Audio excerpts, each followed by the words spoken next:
بے نمازی بھی جنت میں جائے گا۔ حضور صلی اللہ علیہ وسلم کی خدمت میں ایک صحابی حاضر ہوئے جنہوں نے کبھی کوئی نماز نہ پڑھی تھی، نہ کوئی روزہ رکھا، نہ ہی کوئی عبادت کی تھی۔ وہ صحابی حضور صلی اللہ علیہ وسلم سے عرض کرنے لگے، یا رسول اللہ صلی اللہ علیہ وسلم، میں نے تو کبھی نماز نہ پڑھی اور نہ روزہ رکھا۔ بسم اللہ الرحمن الرحیم۔ ناظرین، غزوہ خیبر کے موقع پر ایک چرواہا حضور اقدس صلی اللہ علیہ وسلم کی خدمت میں حاضر ہوا۔ وہ یہودیوں کی بکریاں چرایا کرتا تھا۔ اس چرواہے نے جب دیکھا کہ خیبر سے باہر مسلمانوں کا لشکر پڑاؤ ڈالے ہوئے ہے، اس کے دل میں خیال آیا کہ میں جا کر ان سے ملاقات کروں اور دیکھوں کہ یہ مسلمان کیا کہتے ہیں اور کیا کرتے ہیں۔ چنانچہ بکریاں چراتا ہوا مسلمانوں کے لشکر میں پہنچا اور ان سے پوچھا کہ تمہارے سردار کہاں ہیں؟ صحابہ کرام نے بتایا کہ ہمارے سردار حضور نبی کریم صلی اللہ علیہ وسلم اس خیمے کے اندر ہیں۔ پہلے تو اس چرواہے کو ان کی باتوں پر یقین نہیں آ رہا تھا اور اس نے سوچا کہ اتنے بڑے سردار ایک معمولی سے خیمے کے اندر کیسے بیٹھ سکتے ہیں۔ اس کے ذہن میں یہ تھا کہ جب آپ اتنے بڑے بادشاہ ہیں تو بہت ہی شان و شوکت اور ٹھاٹ باٹ کے ساتھ رہتے ہوں گے، لیکن وہاں تو کھجوروں کے پتوں کی چٹائی سے بنا ہوا خیمہ تھا۔ خیر، وہ اس خیمے کے اندر آپ صلی اللہ علیہ وآلہ وسلم سے ملاقات کے لیے داخل ہوا اور آپ صلی اللہ علیہ وسلم سے ملاقات کی اور پوچھا کہ آپ کیا پیغام لے کر آئے ہیں اور کس بات کی دعوت دیتے ہیں۔ حضور اقدس صلی اللہ علیہ وسلم نے اس کے سامنے اسلام اور ایمان کی دعوت رکھی اور اسلام کا پیغام دیا۔ اس نے پوچھا کہ اگر میں اسلام کی دعوت قبول کر لوں تو میرا کیا انجام ہوگا اور کیا رتبہ ہوگا؟ حضور اقدس صلی اللہ علیہ وسلم نے فرمایا کہ اسلام لانے کے بعد تم ہمارے بھائی بن جاؤ گے اور ہم تمہیں گلے سے لگائیں گے۔ اس چرواہے نے کہا کہ آپ مجھ سے مذاق کر رہے ہیں، میں کہاں اور آپ کہاں؟ سبحان اللہ، حضور صلی اللہ علیہ وسلم کی شان۔ میں ایک معمولی سا چرواہا ہوں اور میں سیاہ فام انسان ہوں، میرے بدن سے بدبو آ رہی ہے، ایسی حالت میں آپ مجھے کیسے گلے سے لگائیں گے؟ حضور اقدس صلی اللہ علیہ وسلم نے فرمایا کہ ہم تمہیں ضرور گلے لگائیں گے اور تمہارے جسم کی سیاہی کو اللہ تعالیٰ تابانی سے بدل دیں گے اور اللہ تعالیٰ تمہارے جسم سے اٹھنے والی بدبو کو خوشبو سے بدل دیں گے۔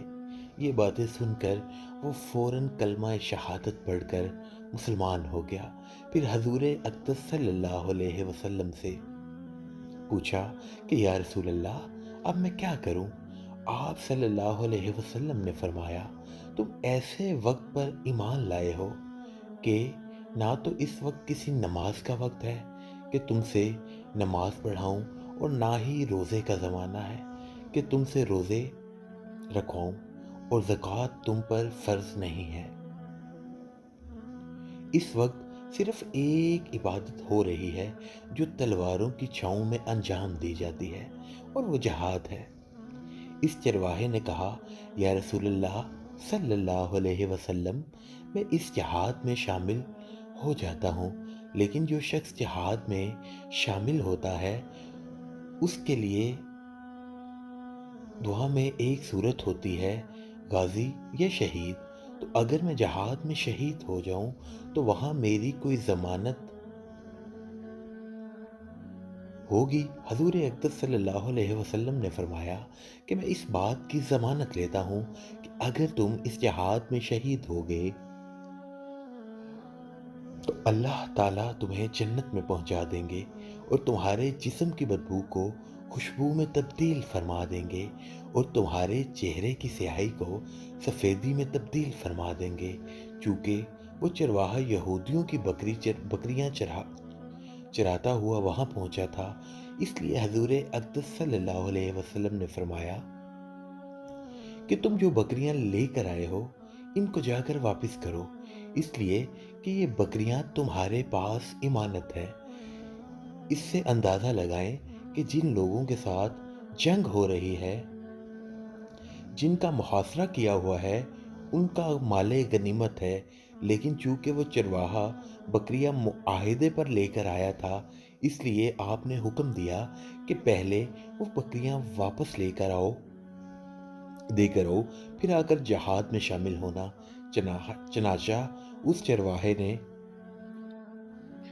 جا کر بکریاں واپس کی اور واپس آ کر جہاد میں شامل ہوا اور شہید ہو گیا۔ جب جنگ ختم ہوئی تو حضور اقدس صلی اللہ علیہ وسلم لشکر کا جائزہ لینے لگے۔ ایک جگہ آپ صلی اللہ علیہ وسلم نے دیکھا کہ صحابہ اکرام کا مجمع اکٹھا ہے۔ جب آپ قریب پہنچے تو ان سے پوچھا کہ کیا بات ہے؟ صحابہ اکرام نے فرمایا، جو لوگ جنگ میں شہید ہو گئے ان میں سے ایک آدمی ایسا بھی ہے کہ جس کو ہم میں سے کوئی نہیں پہچانتا۔ جب آپ صلی اللہ علیہ وسلم نے دیکھا تو فرمایا کہ تم سے اس شخص کو نہیں پہچانتے،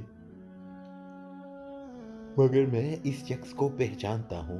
یہ چرواہا ہے اور یہ وہ عجیب و غریب بندہ ہے جس نے اللہ کی راہ میں ایک بھی سجدہ نہیں کیا، اور میں اس بات کی گواہی دیتا ہوں کہ اللہ تعالیٰ نے سیدھا اس کو جنت الفردوس میں پہنچا دیا ہے، اور میری آنکھیں دیکھ رہی ہیں کہ ملائکہ اس کو غسل دے رہی ہیں اور اس کی سیاہی سفیدی میں تبدیل ہو گئی ہے۔